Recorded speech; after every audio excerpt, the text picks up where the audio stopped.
Allez, bienvenue donc à cette conférence de presse de la présentation de la liste La Voix des artisans Occitanie, portée par l'UDP de l'Occitanie. J'ai à ma droite Patrick Puel, qui est le président de l'UDP Occitanie. En ce qui me concerne, je suis Joseph Calvi, je suis tête de liste sur la Chambre de métiers de l'Ariège et également sur la liste Occitanie. Et donc, je passe la parole à Patrick Puel qui va se présenter.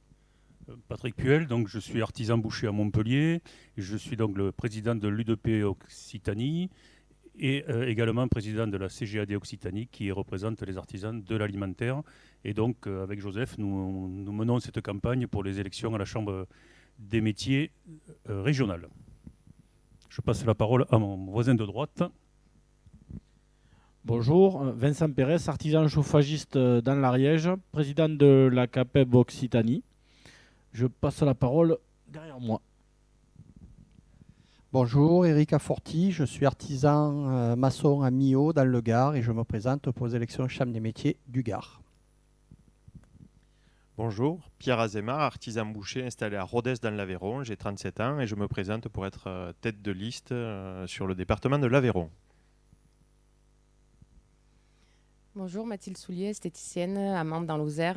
Je me présente tête de liste sur le département de la Lozère, à la Chambre des métiers. Bonjour, Roland Delter, artisan maçon. Je me présente dans le département du Tarn-et-Garonne en tant que tête de liste. Bonjour, François Breil, artisan menuisier charpentier. Je me présente dans le département du Lot, à tête de liste dans le département du Lot.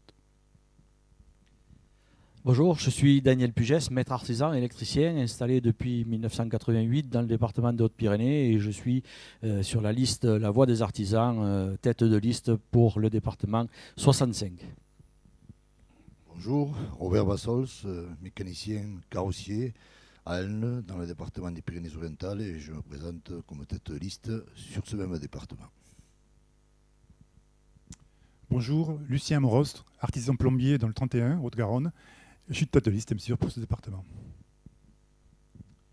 Bonjour, Christian Poujol, artisan depuis 1977, tailleur de pierre, tête de liste de l'Hérault. Bonjour, Jean-Jacques Camps, maître artisan maçon à Albi et tête de liste dans le département du Tarn. Bonjour, Pierre Véra, maître artisan mécanicien carrossier depuis 1977, président sortant et je suis tête de liste pour la Chambre des métiers de l'Aude. Bonjour, Philippe Archer, coiffeur à l'Île-Jourdain et je mène la tête de liste La Voix des artisans dans le Gers et je suis aussi président de la CNAMS Occitanie.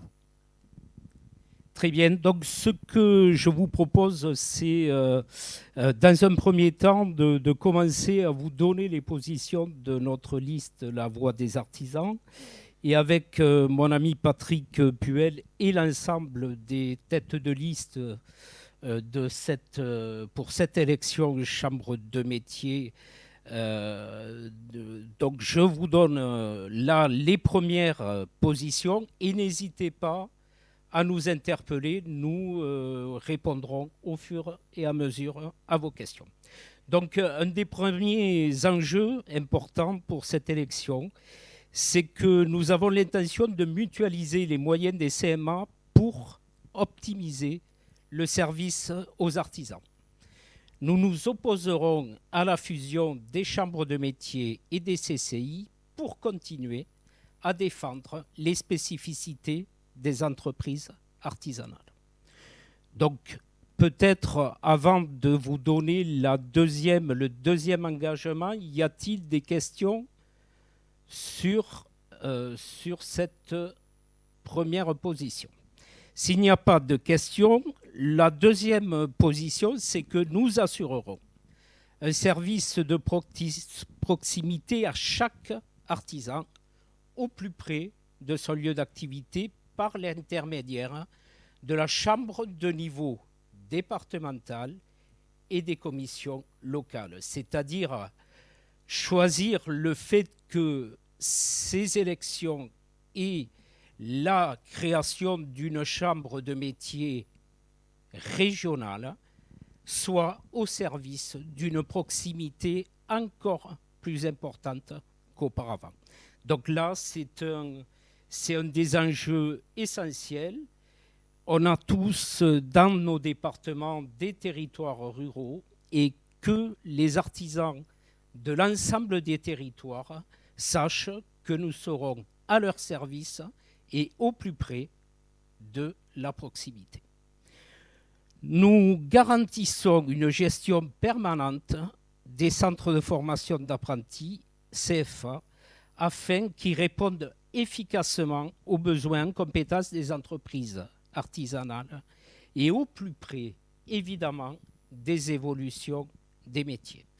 Rappelez que les chambres de métiers sont les premiers formateurs d'apprentis dans le secteur de l'apprentissage. Vous dire aussi que les résultats en termes d'insertion sont extraordinaires, puisque à ce jour, 80% des apprentis trouvent un emploi à l'issue de l'apprentissage. Et on sait même qu'un apprenti sur 2, dans les 10 années qui suivent son apprentissage, deviennent des chefs d'entreprise artisanale. Nous mènerons également une politique active de développement des activités artisanales dans les centres-villes et dans les villages.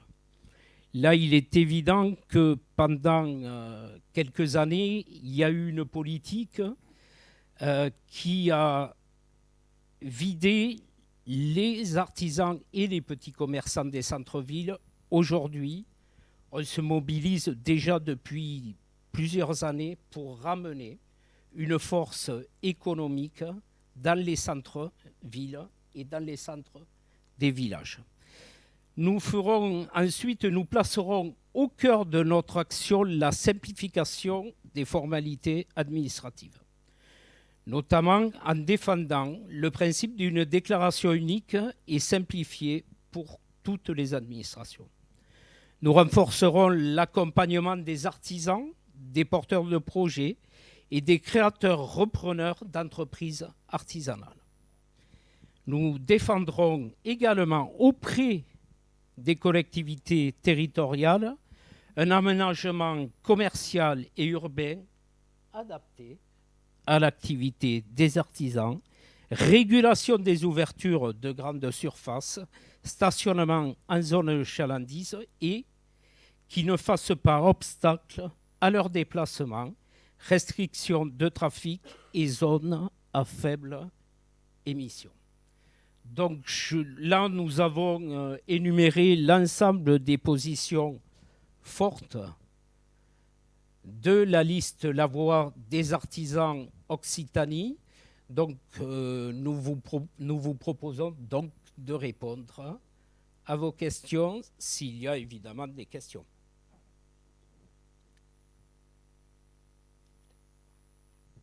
Aurore ? Alors, s'il n'y a pas de questions, que ce soit en présentiel ou donc en visio, je propose peut-être de passer la parole au président de l'UDP Occitanie. Pour rebondir sur ce programme que vient de vous présenter Joseph, moi je voudrais vous parler un petit peu de ce que représente l'artisanat pour nous, parce que nous sommes, vous l'avez entendu, tous artisans, tous chefs d'entreprise, et jeunes ou moins jeunes, et c'est important de porter ces valeurs qui sont très à la mode, alors que nous on porte ces valeurs, moi je dis souvent quand je parle aux jeunes, ces valeurs on les porte depuis le Moyen-Âge, c'est des valeurs de transmission, d'apprentissage, de formation, de travail de nos mains, de travail bien fait, parce que c'est ça notre plus-value. On connaît nos clients, on sait de quoi on parle, et on fait avec passion nos métiers. Et ces valeurs, c'est marrant parce que depuis quelques années, elles sont très à la mode dans la société. Donc, c'est même repris par certaines personnes qui n'ont rien à voir avec l'artisanat. Donc quelque part, c'est une récompense de ce travail qu'on fait souvent dans le silence, mais qu'on fait bien. Et donc, je crois qu'il faut être... on dit on porte la voix des artisans, mais on est bien placé pour la porter parce qu'on est des artisans. On représente l'UDP, c'est l'ensemble des organisations professionnelles de l'artisanat. Et moi, je suis au syndicat des bouchers. Mon père y était avant moi, vous voyez. Et c'est pareil pour tous ici. On a la fibre syndicale et on est là pour porter ces valeurs. Très bien, merci Patrick. Alors, je crois que nous avons notre première question. Alors, on vous écoute, Aurore. Donc, tout à fait, c'est une question de la Gazette ariégeoise, donc d'Antoine Cochet. Ouais. Il aimerait savoir qu'est-ce qui a guidé la composition de la liste. Alors, tout simplement, je pense que d'abord, cette liste, elle est issue du choix de l'UDP. Les confédérations qui composent l'UDP se sont réunies, que ce soit en région ou dans les départements. Sur le choix de la tête de liste régionale, ça s'est fait avec les 3 confédérations régionales. Et concernant les têtes de liste départementales, c'est chaque UDP départementale qui a composé sa liste, parce que tout simplement, c'est une liste, la Voix des artisans, qui est portée par la seule organisation qui, historiquement, a toujours défendu les intérêts de l'artisanat, c'est-à-dire l'UDP, qui était auparavant, pour les plus anciennes, l'UPA, l'Union professionnelle artisanale. Rappelez que l'UDP est composé de 4 confédérations concernant l'artisanat, la CAPEB pour les métiers du bâtiment, la CNAMS pour les métiers des services, la CGAD pour les métiers de l'alimentaire et la CNATP pour les métiers de l'artisanat, des travaux publics et les métiers du paysage. Alors, toujours peut-être pour compléter ce point-là, qu'est-ce qui vous a conduit en termes de diversité de métiers, d'activités, mais aussi dans le renouvellement, ancien, nouveau? Est-ce que vous vous y êtes attaché? Alors, clairement, chaque liste départementale, il y avait plusieurs volontés. Déjà que le maillage territorial soit parfaitement respecté, c'est-à-dire que l'on trouve des artisans sur la liste qui représentent l'ensemble des territoires de chaque département. Évidemment, les règles du jeu amènent aussi une règle qui fait que nous respectons une forme de parité et également nous respectons les catégories professionnelles. Nous avons sur ces élections même la particularité d'avoir dans les 7 premiers obligatoirement un représentant des métiers d'art. Donc c'est stratégiquement, qu'on soit en Ariège, en Haute-Garonne ou ailleurs, il est absolument essentiel que l'on retrouve sur nos listes des artisans qui occupent l'ensemble des territoires. Pour rebondir là sur le mariage territorial, ça me paraît essentiel dans la nouvelle réforme des chambres des métiers. Et on va faire, je pense, vraiment un travail par territoire. C'est comme ça qu'évolue cette réforme. Et donc, on a fait attention en construisant nos listes de bien répartir les futurs élus qui vont pouvoir porter des projets sur leur communauté de communes, sur leur secteur, et qui seront défendus après auprès de la chambre régionale. Et là, on va vraiment faire un vrai travail de terrain. Et je crois vraiment à cette réforme, dans cette nouvelle façon de fonctionner des chambres des métiers.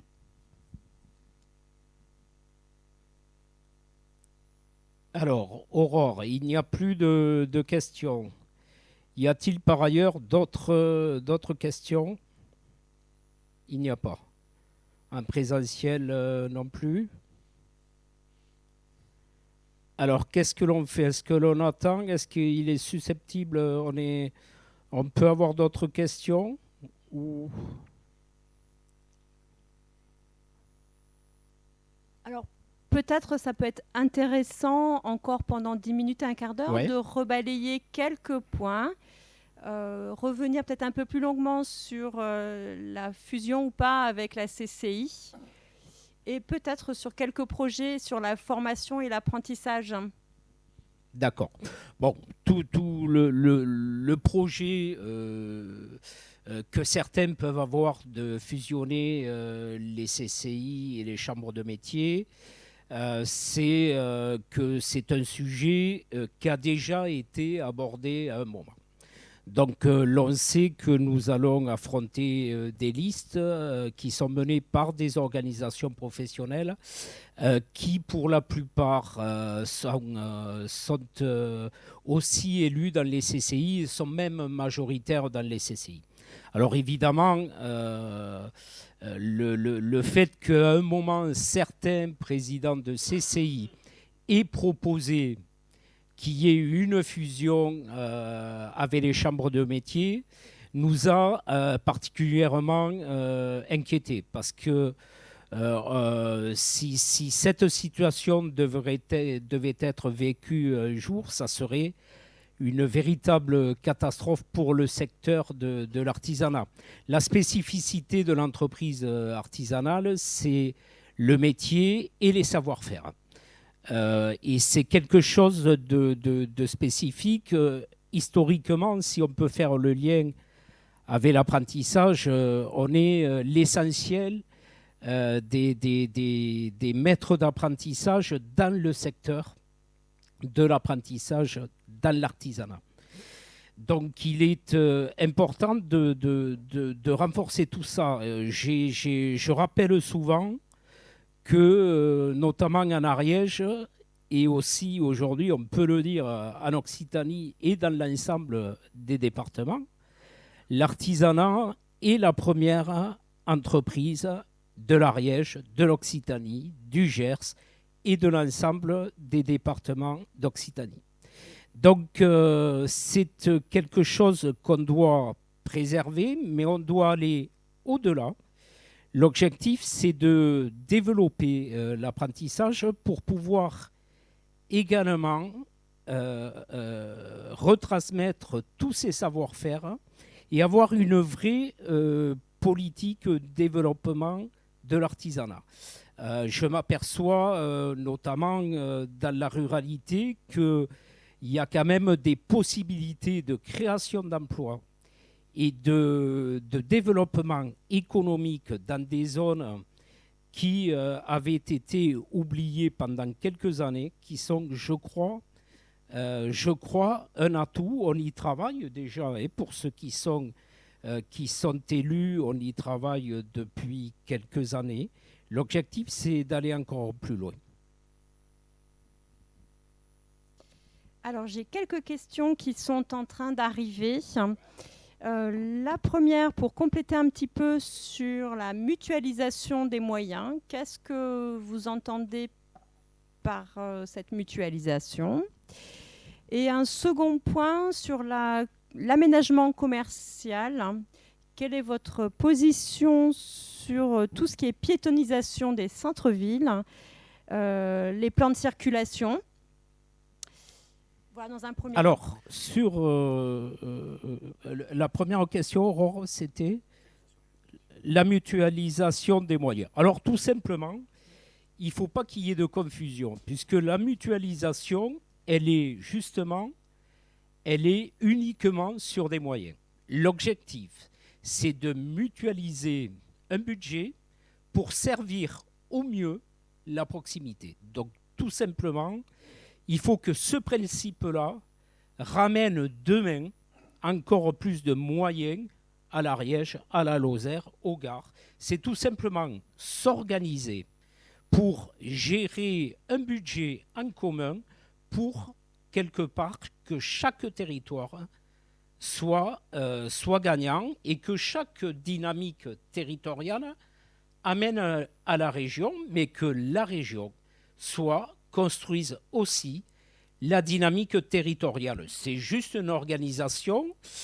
Et l'organisation, le seul objectif qu'on s'est tous donné, c'est que ça améliore le service de proximité et que le territoire, quel qu'il soit soient gagnants de cette mutualisation. Sur la deuxième question, Aurore, je propose à mon ami Patrick Puel, qui maîtrise le sujet sur les bouts de doigts, d'en parler. Alors, non seulement je connais le sujet, mais ça me passionne. Donc, moi, je suis artisan boucher donc, en centre-ville à Montpellier. Et donc, on a connu dans les années 70-80 la disparition du commerce de proximité dans les centres-villes. Et comme je vous disais tout à l'heure, les valeurs ont changé et maintenant on revient sur de la production locale. On se rend compte, en plus avec la crise de la Covid, qu'on a besoin de ces petits artisans ou de ces professions libérales, enfin, des petits métiers par la taille, mais pas par le talent, dans nos centres-villes. Et donc, avec les problèmes écologiques qui se présentent aussi, dont on est bien conscient. Donc, je suis moi sur Montpellier, et je sais que mes collègues le sont sur les autres villes et sur les villages aussi. On est à fond dans le débat avec les élus locaux et sur les ZFE qui arrivent. On n'est absolument pas pour continuer dans ces centres-villes hyper pollués, mais il faut qu'on fasse très attention parce que la grande distribution, qui a tout à fait le droit de travailler, j'ai rien contre eux, se rend compte que son modèle économique est en train de souffrir et se tourne vers cette clientèle de centre-ville. Et là, moi, en parlant avec les élus locaux, j'ai attiré leur attention sur le danger de déséquilibrer le commerce de centre-ville, qui avait trouvé un équilibre et qui arrivait à faire sa place. Et donc voilà, on a des problèmes de stationnement, on a des problèmes de piétonisation. On sait maintenant que la piétonisation, c'est la mort du commerce. Si on ne fait que de la piétonisation, on sait qu'il y a des milliers de places de parking à l'extérieur des villes, dans les zones commerciales, avec toute la pollution que ça entraîne, visuelle et aussi au niveau de la pollution avec les véhicules. Voilà, j'ai perdu le mot.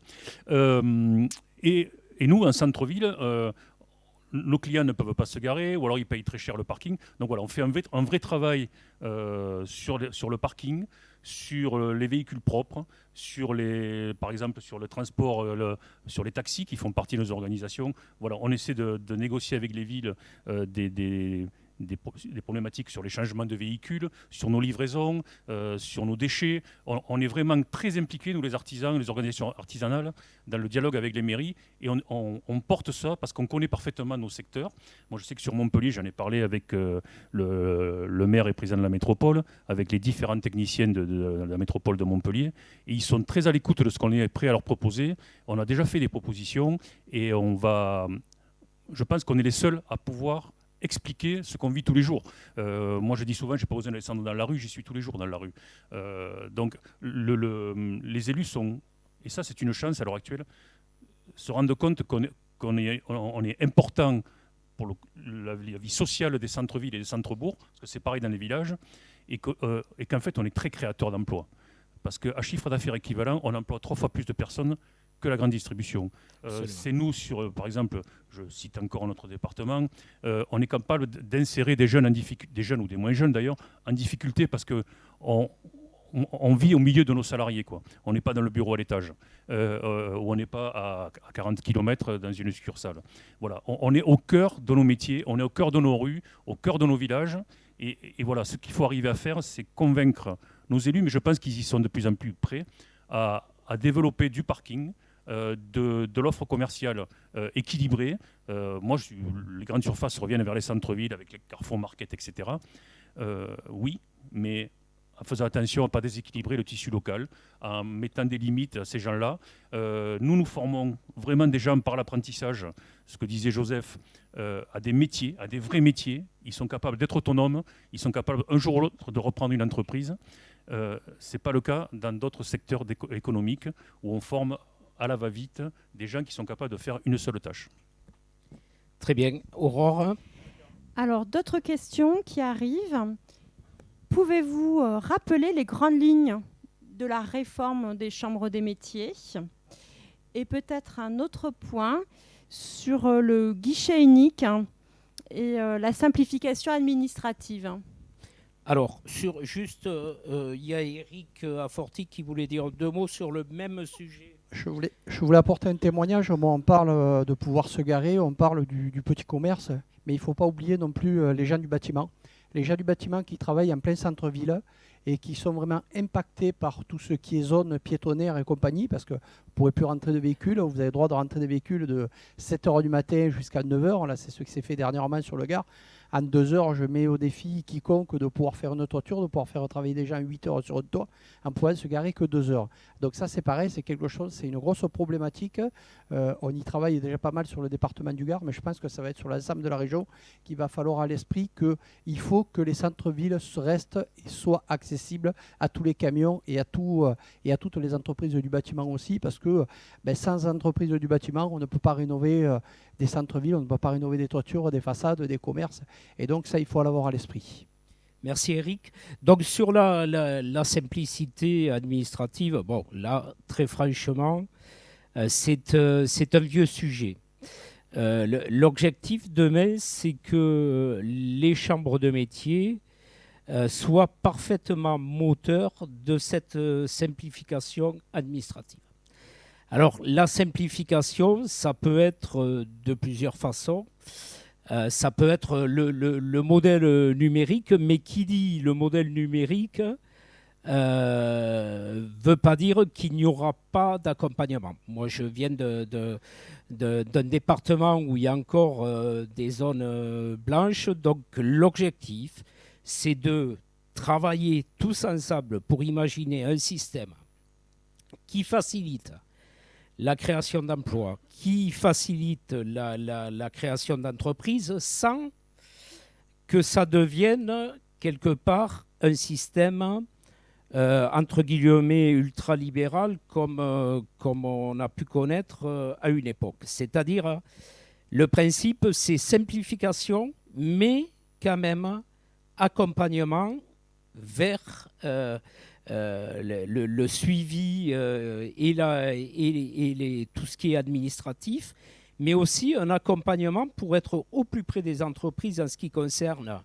la formation et tout ce qui concerne également le développement, la transmission de l'entreprise, qui sont aussi des sujets importants, notamment pour permettre à ceux qui sont des petits jeunes aujourd'hui, qui n'ont pas forcément de grands moyens financiers, et d'être demain les repreneurs de nos entreprises et les créateurs d'entreprises artisanales. Aurore ?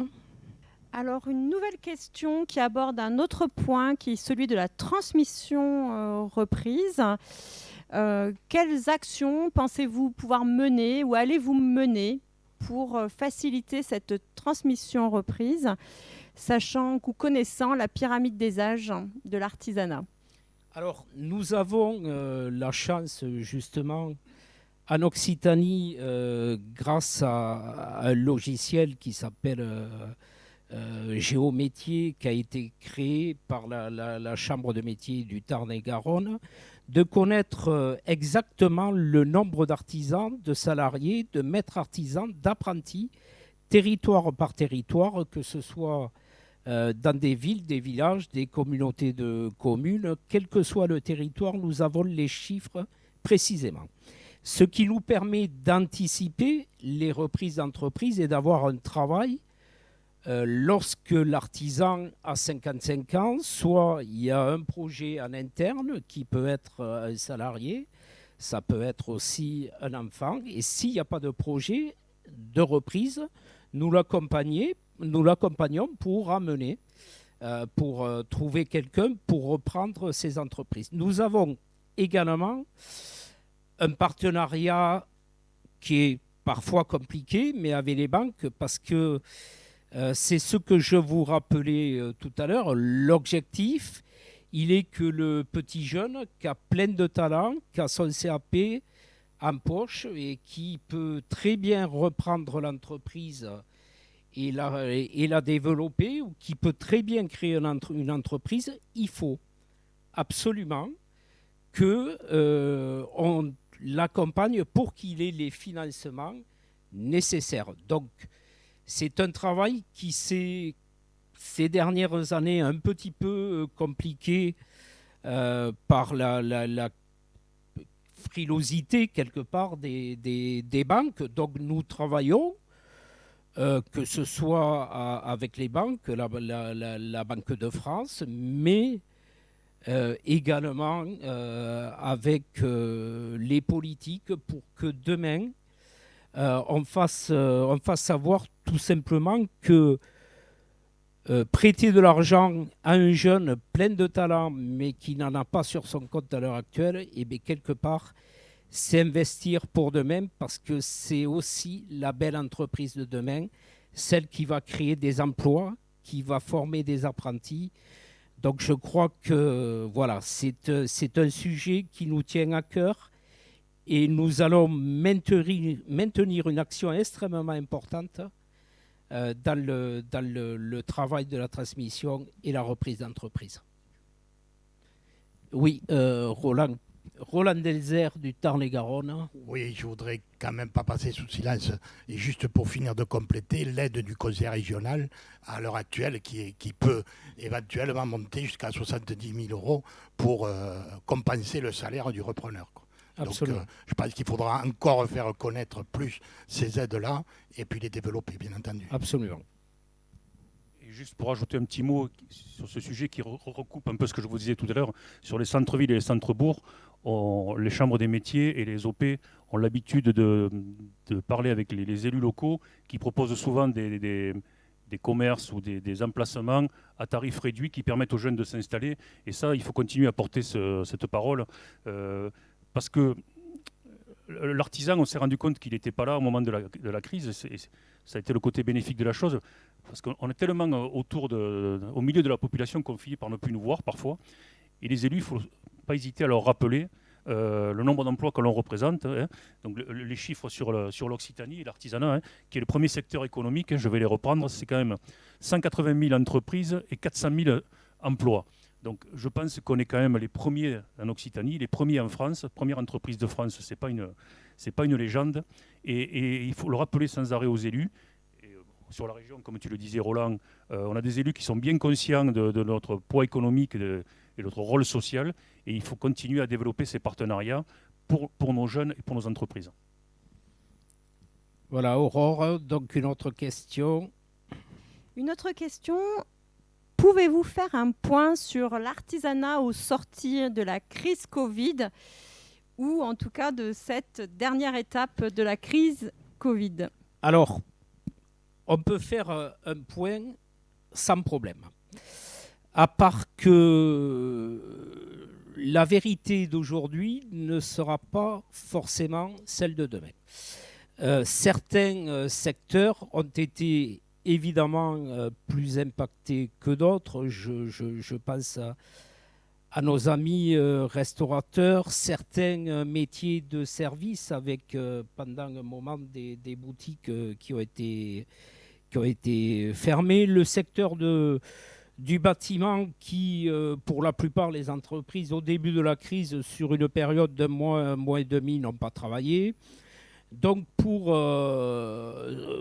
se réunir régulièrement sur le plan de relance dans les préfectures, pour le moment, la situation est, je dirais, sous contrôle. C'est-à-dire le décalage des charges, les prêts garantis par l'État ont permis, et les diverses aides, je pense au chômage partiel, les fonds de solidarité, ont permis globalement aux entreprises artisanales de passer pour le moment cette crise sans trop de dégâts. Alors je dis bien pour le moment, parce que malheureusement, certaines quelque part, ont creusé de l'endettement, même si c'est indirect.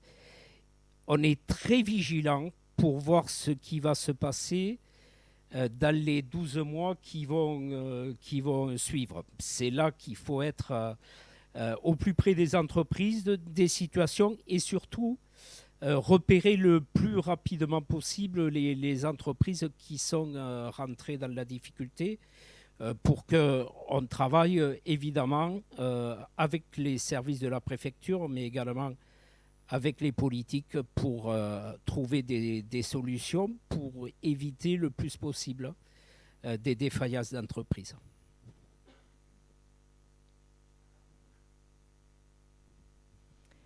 Pour le moment, plus d'autres questions.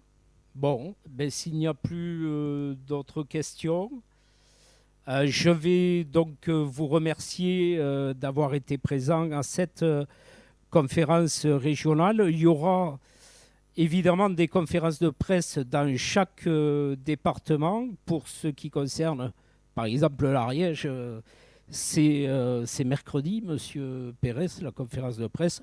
Et chaque département, certains ont déjà fait des conférences de presse, mais chaque département parlera de la liste La Voix des artisans concernant sa chambre de métier départementale. Voilà, merci à vous Merci à tous. et donc à très bientôt pour une autre conférence de presse.